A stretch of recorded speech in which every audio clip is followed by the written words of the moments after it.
ప్రస్తుత రాజకీయాల్లో అబద్దాలు చెప్పడంలో బీఆర్ఎస్ పార్టీ నేతలు పీహెచ్డీ చేశారని పాలకుర్తి శాసనసభ్యురాలు యశస్విని రెడ్డి విమర్శించారు. కొత్తగా రాజకీయాల్లోకి వచ్చి మొదటిసారిగా అసెంబ్లీ ఎన్నికల్లో ప్రచారం నిర్వహించిన సమయంలో మాజీ మంత్రి ఎర్రబెల్లి దయాకర్ రావు తన అనుచరులపై కేసులు పెట్టి ఎన్నో ఇబ్బందులకు గురి చేశారని తెలిపారు.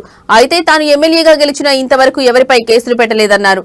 అభివృద్ధి చేయడమే ధ్యేయంగా నియోజకవర్గంలో ప్రతి సమస్యను తక్షణమే పరిష్కరించే దిశగా అడుగులు వేస్తున్నానంటున్న యువ ఎమ్మెల్యే యశస్విని రెడ్డితో మా ప్రతినిధి Rajendra Prasad face to face.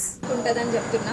అనవసరంగా ఒక్కరోజు దానికి ఆశపడి వాళ్ళ 5,000 ఇచ్చిన 10,000 ఇచ్చినా తీసుకోండి. వాళ్ళ దగ్గర ఉన్నాయేమో ఎవరికి తెలుసు, తీసుకోండి, తప్పేం లేదు. కాకపోతే మీరు మనకి ఇల్లు అనేది తరతరాలు ఉంటుంది, డెవలప్మెంట్ అనేది అవసరం. ఇట్లా యూత్ మంచి టీం ఉంటే మీరు రిప్రజెంట్ చేయగలుగుతారు, నాకు కూడా చేయాలన్న ఇది ఉంటుంది. అందరికీ ఇళ్లలో చెప్పండి, రోడ్స్ డ్రైన్స్ కూడా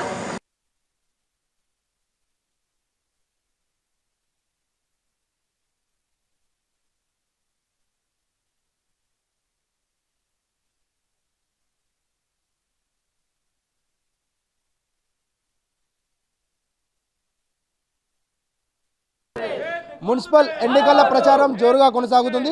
దీనిలో భాగంగా గత 2 రోజుల నుంచి ఈ యొక్క తొర్రూరు మున్సిపాలిటీ పరిధిలో 16 వార్డులు కలియదిరుగుతూ ఆ సమస్యలపైన దృష్టి సారించే దిశగా స్థానిక పాలకుర్తి శాసనసభ్యులు యశస్విని రెడ్డి గారు మనతో ఉన్నారు. తన దృష్టికి ఎలాంటి సమస్యలు వచ్చాయో తెలుసుకునే ప్రయత్నం చేద్దాం. చెప్పండి మేడం, మీ దృష్టికి ఈ యొక్క తొర్రూరు పట్టణంలోని ఏ సమస్యలు మీ దృష్టికి వచ్చాయి? తొర్రూరు టౌన్లో ముఖ్యంగా ఉన్న సమస్య ఏంటంటే కొన్ని కంకరబోస్ వదిలేసిన రోడ్లు ఉన్నాయి.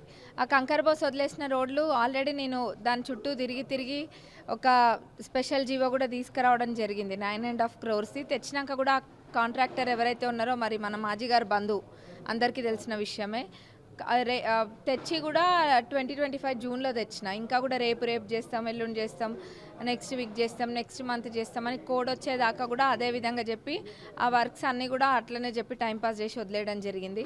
మినిస్టర్ గారి దృష్టికి తీసుకెళ్ళినాం. ఎందుకంటే ఇప్పుడు ఎవరి పేరు పైన అవుతుందో వాళ్ళతోటే చేపియాలి కాబట్టి ఆ ఉద్దేశంతో మేము కూడా చూస్తూ ఉన్నాము. వాళ్ళు అడిగినవన్నీ కూడా చేస్తున్నా కానీ వాళ్ళు పని మటుకు ముందుకు తీసుకెళ్ళలేదు. మినిస్టర్ గారు దృష్టిలో పెట్టినాం. తప్పకుండా ఆ కాంట్రాక్టర్ గారితో మినిస్టర్ గారు చెప్పినారు ఇది అయిపోగానే చేపిస్తా అని చెప్పి. ఫండ్స్ లేక కాదు, ఫండ్స్ ఉన్నాయి దానికి. కాకపోతే కాంట్రాక్టర్ యొక్క నిర్లక్ష్యమే దానికి కంప్లీట్గా ఇదైంది. అది ఫండ్స్ ఉండి కూడా చేసుకోకపోవడం అనేది బాధాకరం. ఇంకా ఈ కోడ్ అయిపోయినాక అది చేపిస్తాము. 15 crores తోటి ఆల్రెడీ మన ఫౌండేషన్ స్టోన్స్ కూడా కొన్ని వేసినాము. డ్రైనేజ్లు కొన్ని చోట్ల డ్రైనేజ్ సమస్యలు ఉన్నాయి, కొన్ని చోట్ల రోడ్లు ఉన్నాయి. అవన్నీ కూడా 15 crores తోటి కొత్తవి ఫౌండేషన్స్ వేసినాము. ఇంకోటి ఇక్కడ మినీ ట్యాంక్ బండ్ ఉంది. మినీ ట్యాంక్ బండ్ నేను ఈరోజు తిరుగుతుంటే పోస్టర్లలో చూసిన, వాళ్ళు బీఆర్ఎస్ వాళ్ళు పోస్టర్లు వేసుకున్నారు. మినీ ట్యాంక్ బండ్ చేసిండ్రంట. ఇక్కడ ఉన్న వాళ్ళందరికీ తెలుసు మినీ ట్యాంక్ బండ్ ఎవరు చేసిండ్రు.